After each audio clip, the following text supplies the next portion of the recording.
aba bafite uburyo bwabo bwo gusobanura Bibiliya. Bakoresha igitabo cyitwa New World Translation. Uyu munsi tugiye kurebera hamwe ukuri kwihishe inyuma y'ibintu benshi batigeze bamenya. Ese wigeze wibaza impamvu bamwe mu Bayehova badakora ibirori bimwe na bimwe? Ntibizera Trinity cyangwa se ubutatu butagatifu. Icyumba cy'ibitekerezo TV, aho tuganira ku iyobokamana, ubuzima, inzira y'inzitane ndetse n'ubuhamya. Kurikira icyumba cy'ibitekerezo TV buri munsi. Hari ibintu byinshi twemera ariko tutigeze dusobanukirwa neza. Hari ibyo twigishijwe ariko ntidushake kubibaza. Ariko se byagenda bite ubonye ko hari ukuri wahishwe igihe kirekire, ukuri abantu batavuga cyangwa batinya kuvuga? Uyu munsi tugiye gufungura amaso ku bintu byinshi bitigeze bivugwa ku idini rimaze imyaka myinshi ririho ariko rikaba rifite imbaraga nyinshi cyane, ariryo dini ry'Abayehova. Ibi ntabwo ari ibitekerezo gusa, n'ubushakashatsi, n'ibitekerezo by'abantu kandi harimo n'ibyanditswe. Ikaze ku cyumba cy'ibitekerezo, aho dusesengura ibihishe byose biri inyuma y'ukuri. Ese koko ibintu byose twigishijwe ni ukuri? Uyu munsi tugiye kurebera hamwe ukuri kwihishe inyuma y'ibintu benshi batigeze bamenya. Ikaze ku cyumba cy'ibitekerezo. Reka dutangire tureba ibintu byahishwe ku Bayehova ndetse n'ukuri benshi batazi.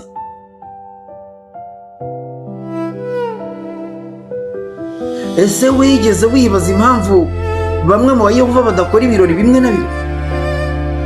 Ese wigeze wumva bavuga ibintu bitandukanye n'andi madini? Hari byinshi abantu batigeze babwirwa. Uyu munsi tugiye kureba ku byahishwe, turebe ku byiza n'ibibazo bivugwa kuri iri dini ry'Abayehova. Ibi si amagambo gusa, ahubwo ni icyegeranyo gishingiye ku byo bigisha n'ibyo abantu bavuga hirya no hino. Abayehova ni idini rishingiye cyane kuri Bibiliya, rikaba rizwi ku isi hose. Bizera cyane izina ry'Imana ariko bagakunda gukoresha izina rya Yehova, kandi bakavuga ko ari bo bonyine barikoresha cyane. Aba bafite uburyo bwabo bwo gusobanura Bibiliya. Bakoresha igitabo cyitwa New World Translation. New World Translation. Bamenyekana cyane kubera kujya kubwiriza inzu ku yindi. Abangaba ntabwo uzasanga bagenda ari umwe wenyine gusa. Iyo bagiye kubwiriza bagenda nk'itsinda, cyangwa se bakagenda ari babiri kuzamura. Ibi bibafasha gutuma nta muntu n'umwe ushobora kubagisha impaka ngo apfe kubatsinda, kubera ko iyo ushatse kunanira umwe, undi ahita amugufasha. Bityo bigatuma ibyo babwiriza hirya no hino abantu benshi bakunda kubyumva, ndetse bikarangira bemeye kuba Abayehova. Ariko nubwo bimeze bityo, reka turebere hamwe ibintu benshi batigeze bamenya kuri iri dini. Hari ibintu byinshi abantu benshi batigeze bamenya kuri bo. Aba ntibizera Trinity cyangwa se ubutatu butagatifu.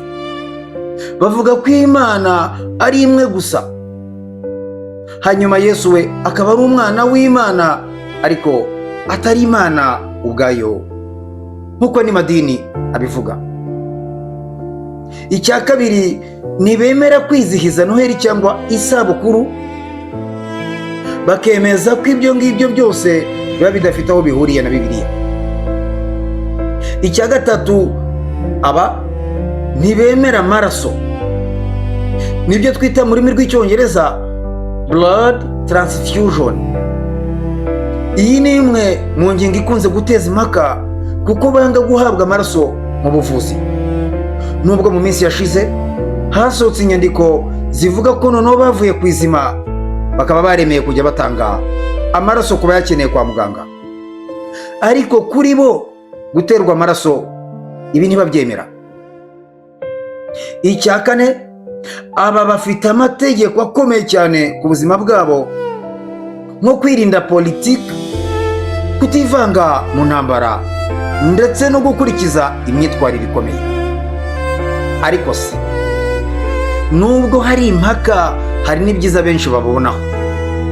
Ibi uzabisangamo nko kwiyegurira Imana cyane, bagafata igihe kinini cyane biga Bibiliya.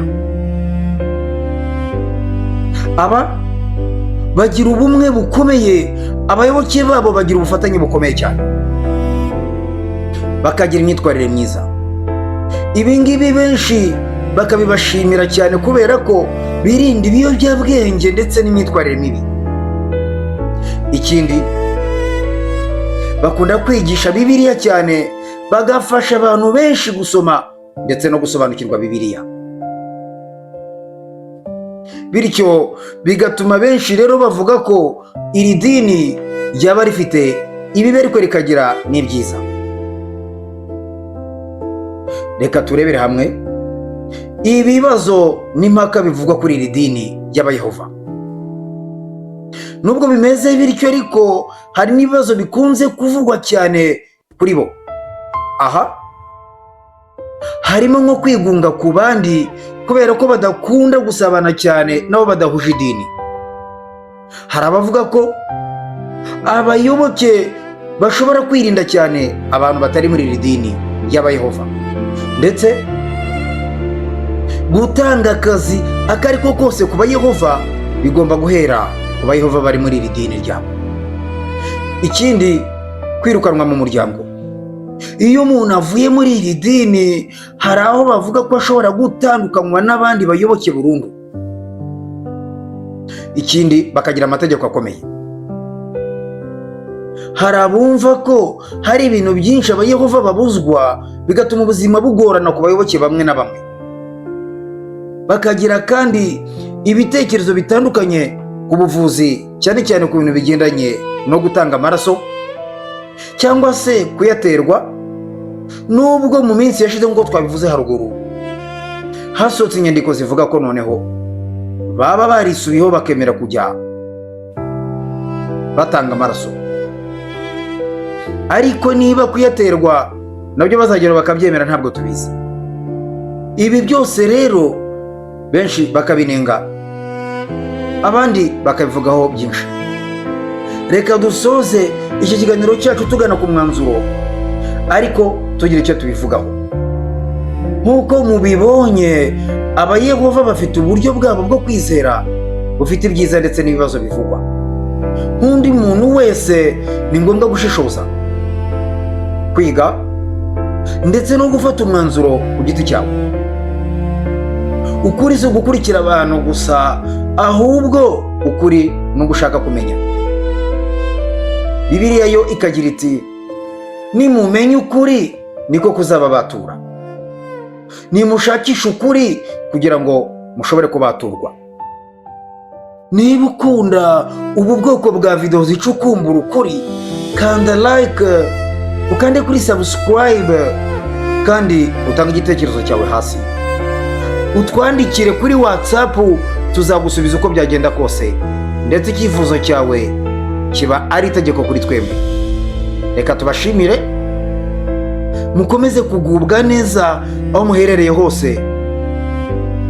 Nge ndi Emmanuel Nshimiyimana, nk'uko bisanzwe, mukomeze kugira umunsi mwiza.